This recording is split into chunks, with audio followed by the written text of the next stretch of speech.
اپنے اخلاق کو بلند کریں.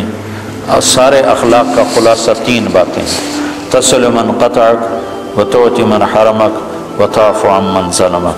جو توڑے اس سے جوڑو، جو محروم کرے عطا کرو، جو زیادتی کرے معاف کرو. پھر اگر ماں باپ ساتھ ہیں تو ان کی قدر کرو. آج مجھے بڑا دکھ ہوا، مجھے ایک اولڈ ہوم دکھایا ساتھیوں نے، تو اس میں مسلمان عورتیں بھی تھیں، مسلمان مائیں بھی تھیں جن کے جوان بچے ہیں اور وہ ماں کی خدمت سے محروم ہیں. کیا بدبختی کی انتہا ہے کہ مسلمان کے لیے ماں تو جنت کا راستہ ہے. میرے نبی نے فرمایا ماں کے قدموں تلے جنت ہے. اور میرے نبی نے فرمایا کاش میری ماں زندہ ہوتی تو میں اپنی ماں کی ایسی خدمت کرتا کہ میں عشاء کی نماز کے مصلی پر ہوتا اور سورۃ فاتحہ شروع کر چکا ہوتا اور ادھر سے میری ماں مجھے پکارتی بیٹا محمد، تو میں ماں کی خاطر نماز توڑ دیتا اور میں کہتا لبیک اماں جی، لبیک یا اماں جی لبیک، نماز میں دوبارہ پڑھ لوں گا، آپ مجھے ارشاد فرمائیں آپ کا کیا حکم ہے.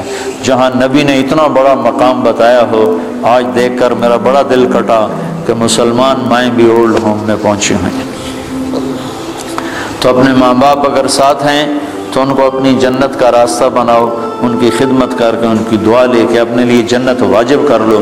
ماں باپ کی خدمت کرنے والوں کے لیے جنت واجب ہو جاتی، اور ان کے لیے جنت میں رکاوٹ صرف موت ہوتی ہے کہ موت نہیں آ رہی، وہ جنت میں نہیں جا رہے، ورنہ مرتے یہ سیدھے جنت میں جائیں جو اپنے ماں باپ کی دعا لے لیتے ہیں، ماں باپ کو خوش کر لیتے ہیں. تو اپنے ماں باپ کا مقام سمجھو.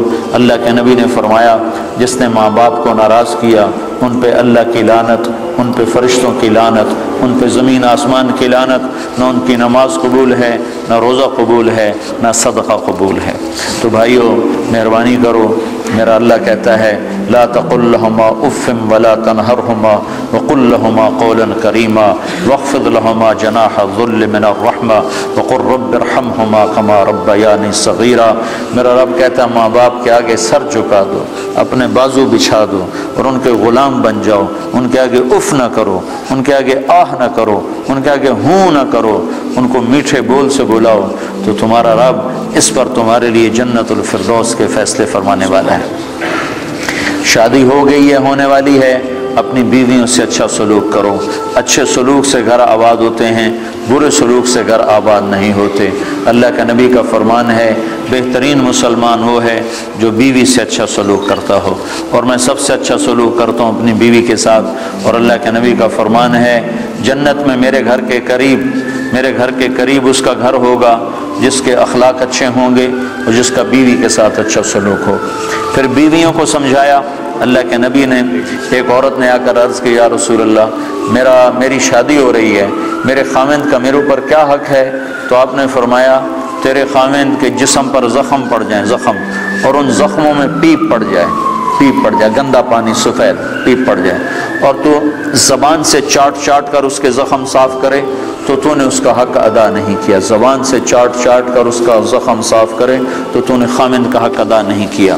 مردوں کو کیا سمجھایا کہ بہترین مسلمان وہ ہے جو بیوی سے اچھا سلوک کرتا ہو، اور عورتوں کو کیا سمجھایا کہ خاوند کی اطاعت. آپ نے فرمایا اگر میری شریعت میں سجدہ جائز ہوتا، میری شریعت میں اللہ کے سوا کسی کو سجدہ نہیں، اگر سجدہ جائز ہوتا تو میں عورت سے کہتا اپنے خاوند کو سجدہ کرے، یعنی اس کی اطاعت کرے. اور مردوں کو سمجھایا کہ سب سے بہترین خرچ بیوی پر خرچ کرنا ہے، بچوں پر خرچ کرنا ہے، اور بہترین مسلمان وہ ہے جو بیوی کے ساتھ اچھا سلوک کرتا ہو. تو یہ اچھے اخلاق ہیں. آپس میں رہو، پیار محبت سے رہو، لڑائی نہ ہو، آپس میں جھگڑا نہ ہو، آپس میں بائیکاٹ نہ ہو، آپس میں آپ کسی سے لڑے ہوئے نہ ہو. کوئی مسلمان ایسا نہ ہو جس سے آپ کو کہ میں اس سے نہیں بولتا، میری اس سے بات چیت بند ہے، ایسا ایک بھی نہ ہو. اگر کوئی ہے تو اٹھتے ہی توبہ کر کے اس سے معافی مانگ لو تو اللہ کے دربار میں آپ کا مقام بلند ہو جائے گا. جب دو مسلمان آپس میں لڑ پڑیں اور وہ صلح نہ کریں تو اللہ تعالیٰ ان کے اعمال مردود کر دیتا، نہ نماز قبول، نہ روزہ قبول، نہ حج قبول. تو اللہ تعالیٰ فرماتا ہے جب تک یہ صلح نہیں کرتے ان کا کوئی عمل قبول نہیں ہے. تو آپس میں پیار محبت سے رہو. آپ پرائے دیس میں ہو، نہ مذہب کے نام پہ لڑو، نہ رشتے ناطے کے نام پہ لڑو، نہ آپس کی سیاسی باتوں پر لڑو. پیار محبت کی فضا قائم رکھو. اللہ کو بہت پسند ہے ایک دوسرے کا خیال کرنا. ایک آدمی آئے گا قیامت کے دن تو اللہ تعالیٰ کے فرشتے کہیں گے یا اللہ اس کے کھاتے میں کوئی عمل کوئی نہیں، اس کے کھاتے میں کوئی عمل کوئی نہیں. تو اللہ تعالیٰ فرمائیں گے ہاں بھائی کوئی ہے تیرے کھاتے میں عمل یا خالی ہو؟ کہے گا یا اللہ ایک ہے اور کچھ نہیں، ایک ہے اور کچھ نہیں. اگر تو اسے سمجھے تو ایک ہے. کہ کیا ہے؟ کہ میں کاروباری آدمی تھا،